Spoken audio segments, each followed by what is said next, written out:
Here we are. Kenichiro Terasawa opens the door and walks into his two-story house carrying luggage that belongs to Chiaki. Jeez, did you have to carry so much? I told you I was going to move in with you, didn't I? As the man puts the suitcases down, the women looks at the living room. They find newspapers all over the floor, coffee table, and couches. Terasawa finally turns around and looks at the state of his living room. What? Ah, damn it. The shockwave must have knocked everything down. Honestly, it's better than having your windows being blown out. Hey. Yeah, you're right. Aside from that, when's the last time you cleaned? I don't know. Of course you don't. You drunk. Hey, to be fair, I didn't drink last night. Besides, I didn't know I was going to have guests coming over. All right. Mr. Kano, can you help us clean? I guess it's something productive. Yeah, sure. At 1:45 p.m., the living room is finally clean. No paper or can is in sight on the floor. Terasawa lays on his couch. Oh, God. Well, at least it didn't take all day. Morimura smells something stiff in the air. Then she looks at Amelia. Whew, speaking of cleaning, I think you might need a shower. Kano sniffs her uniform and becomes repulsed by the smell. Ew, yeah, I do. Unfortunately, I didn't bring any fresh clothes. That's okay. There are a bunch of your business suits in my closet.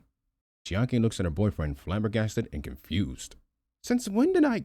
We were drunk that one night. Oh. Yeah. Listen, Amelia. Chiaki and I are going to make dinner for the three of us. In the meantime, why don't you take that shower? Where is the bathroom?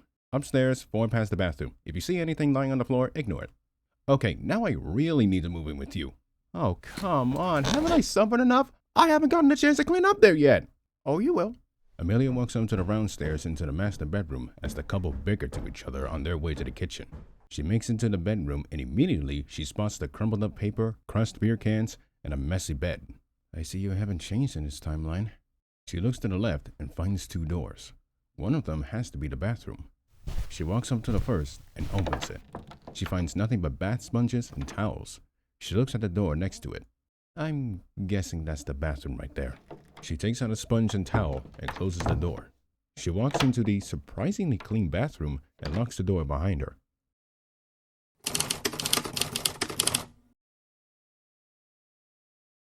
An apartment door opens. General Shindo walks into his apartment with General Wilson walking in behind him. I'm home! The man hears rapid footsteps, getting louder and louder. 2 children runs down the hallway up to Shindo. There you 2 are! The 2 children hugs the present general. A woman steps out and sees the man hugging them.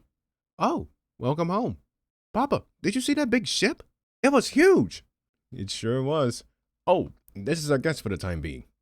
General Wilson, a pleasure to meet you, Mrs. Shindo. He and Seiko shakes hands. And these little rascals are my prides and joy, Jotaro and Shinsuke. Seiko, Jotaro, and Shinsuke bows to the man. Lifting up their heads, Seiko takes notice of Wilson's AMF uniform. Oh my goodness, you look like a mess. Let me get the uniform cleaned for you and I'll get you a nice suit. Oh, please, that's not necessary. Honey, can you wear one of your spare suits? Of course, if I knew what size he is. Double extra large. Oh, we're pretty much the same size. Well, you can have a seat on the couch. Seiko here is actually cooking for us. And as for you, Shinsuke Jotaro, get ready. Yes, sir. Yes, sir.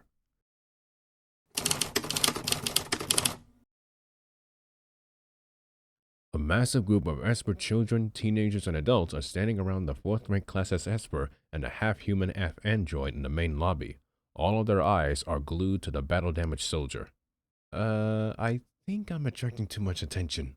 Yeah, that might be the case. She clears her throat. Everyone, this is Mr. Field. He'll be staying with me for a few days.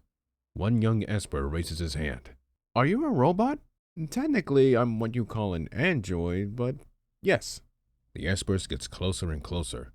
As they do, they can see the robotic parts underneath his skin. Do you have someone who can heal wounds? An idea comes to Sagusa. Oh, yes I do. Give me at least 3 minutes. She carefully walks past the Espers into the hallway, then turns left. Exactly 3 minutes later, Miki returns with the Honda twins, with Kenjiro in her arms and Emiko walking alongside her.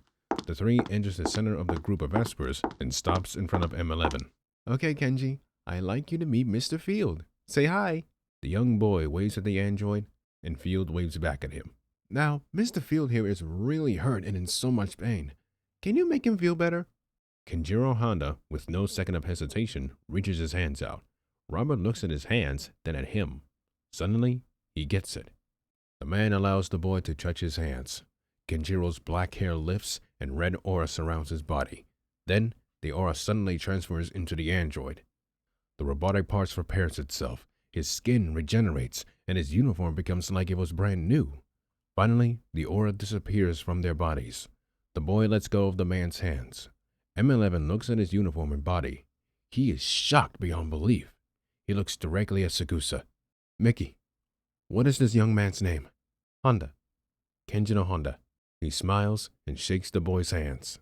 Thank you so much, Mr. Honda. Kenjiro smiles and nods his head. Vice Admiral Field looks at himself once more. My God, I never thought an Esper would have this kind of power. What? I said it's amazing that an Esper can do that.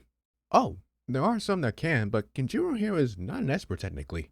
Mickey lets Kenjiro down next to his twin sister. He's not an Esper? Is he a mutant? No, a Crusader. If that's the case, you'll be seeing his sword. Let's go. She holds both the twins' hands and guides them away from the group of Espers, with the android following them. Kenji isn't one of those things. His father was all three of them in one. Dragonborn. Dragonborn? Dragonborn? I've heard of that name before, but I don't know much about him. Can you tell me more of what this Dragonborn is? Back in Terusawa's house at 2 o'clock p.m., Kano exits the bathroom with a towel around her upper body. Upon doing so, she smells something. It is not the smell of smoke or fire, but the smell of food. She hesitates to walk to the stairs, not without any clothes on. She looks around the room, but stops at Terusawa's bed. 2 sets of women's clothing are sitting near the edge. One is a normal street clothing, French casual, and the other is a dark tan female business suit. I guess the suit would be fitting, seeing as they're going to meet the Prime Minister in 2 hours. At 2:05 p.m., Kano walks down the stairs with a dark tan women's suit on. Coming to the living room, she sees that all of the papers are neatly placed in the corners. But her AMF uniform is nowhere to be seen. Where did my uniform go? She heads down the hallway to look for Terisawa and Morimura. Judging by the smell, she figures that they are in the kitchen. Suddenly, she stops in her tracks. She spots a picture of a young Terisawa and 4 other people, possibly his family members, smiling and posing. In the background are the skyscrapers of the metropolitan district of Shinjuku. She finds a date written at the bottom left corner. December 14th, 1984. Could this be his family before? Oh, there you are. Oh, sorry, didn't mean to spook you. But the food's ready. Terasawa doesn't want you to meet the PM on an empty stomach. Right. With empty plates, chopsticks laying on them, and 3 cups empty, at 2:45 p.m., Terasawa, Morimura, and Kano stands at the front door. Are you 2 ready? The 2 women nods their heads. All right, let's get a move on. Terasawa turns around and grabs the knob. Upon opening the door, flashes of light immediately bursts onto their eyes. Ah, shit! The paparazzi and news reporters from different Japanese news networks were waiting to take photos of the time traveler. Hey, stop with the pictures! If you want to know more, then follow us to the Prime Minister's office in Chiyoda, please!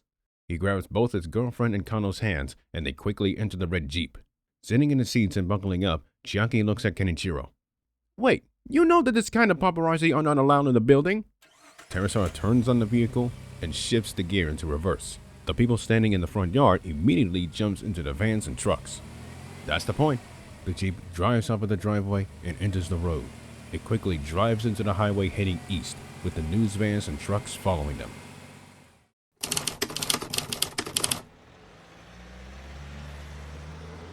Located 404.8 yards of the National Diet Building, Japan's parliament, lies the official residence of the Prime Minister. No one in the history of Japan would ever believe that it would be more busier and crowded around the building itself. The crowds of people are blocking the streets because of all of the news vans and trucks. Luckily, AMF and JSDF officers are present to keep all of the entrances on guard with assistance from law enforcement officers of Chiyoda. Inside of the building, a select number of cameramen and women are waiting outside of the meeting room. Out of respect, they do not say anything. Inside of the room itself, Prime Minister Kiichi Miyazawa sits at the head of the table. Sitting on the left side of the table are General Wilson in a dark blue suit, Admiral Gonchenko in a green suit, Vice Admiral Field in his Navy uniform, and Master Chief Petty Officer Kano. Sitting on the right side of the table are General Shindo of the AMF and Amari of the JSDF, Terasawa, Morimura, and Sugusa. All 8 watches the Prime Minister as he is being debriefed by his advisor, Fujioka. Terasawa, internally, is freaking out and trying not to burst in front of the PM. Chiaki holds his hand and begins to relax. Suddenly, Fujioka stops whispering in Miyazawa's ear and steps back a few steps. Everyone holds in their breath. Alright, let's begin. Terasawa immediately takes out his notepad and begins taking notes. Now, General Wilson, General Shindo had informed me that your ship, the Hombotodon, is currently undergoing maintenance and repair with the aid of our mechanics, and our medics are helping with the sick and wounded, as well as giving those who passed proper burials. Yes, sir. Now, let me ask the obvious question. Why are you here? Wilson looks at Shindo and Amari, who gives him a nod of approval before looking back at the PM. Well, sir, it's quite hard to explain the situation, but we'll try. Oh, please, take your time. All right. My colleagues, a few survivors from different countries and myself, came from the year 2025. And the reason why we came back to 1992 is to stop a major catastrophe. What do you mean? Well, to answer your question, in a few short hours, the entire world will be in danger and will be fighting for its very existence and survival. A kaiju will arise and make its presence known. Wait, do you mean Godzilla? No, ma'am. It's much worse, although he is involved in some way. Exactly 873 kilometers from our location and 16 kilometers off Fukuoka sits a Japanese outpost. I believe Shindo and Amari can fill in the blanks. Both present generals stand up from their seats. On December 26, 1964, at approximately 10:34 p.m., a magnitude 8.0 earthquake occurred in a field outside of Fukuoka. As the story goes, a few JSDF officers discovered something on top of the hill, a giant crystal-like structure. Upon further inspection, they found something within it, a kaiju. Everyone in the present day suddenly becomes more curious than ever. Once word reached the AMF HQ, they created Outpost 64 in the coming months. The scientists examined a sample from the structure and they found something very shocking. They did not find any previous kaiju that came before it. We thought it came from Orochi, but that wasn't the case. So we decided to give it a name. Ghidorah. Both generals sit back down in their seats. Around this time, Ghidorah awakened from slumber and immediately wreaked havoc across the world. In 2025, the world almost became barren. Only a few survivors, including us, remained. We managed to create something that would not only fight against the beast, but to also travel back in time, the Hombotodon. We'd made a decision to come back to this year right when Ghidorah hunted us down. Needless to say, traveling through time while a kaiju was chasing us was frightening. And then, he appeared over our airspace only a few hours ago. Which brings us to now. Mr. Prime Minister, we came back with only 2 options. The first is easy and understandable, while the other is still being debated. What's the first option? Take extreme measures and destroy Ghidorah before he can wake up. And the second option? General Wilson hesitates to say what it is. If option A fails, then option B is to cure Godzilla of his anab infection and let him fight Ghidorah. The room erupts into whispers. They are not expecting that kind of plan to be uttered. Even Terasawa becomes appalled by it. Prime Minister Miyazawa crosses his fingers and thinks very hard. The first option seems reasonable enough. But if it does fail, should we allow the second option to be enacted? What would come of it? How would Japan prepare itself for something like that? Our country has been on a decline since 1984. If it continues because of 2 kaiju, then we will be affecting the other countries around us. And that would certainly not be good. Sir, we are waiting for you.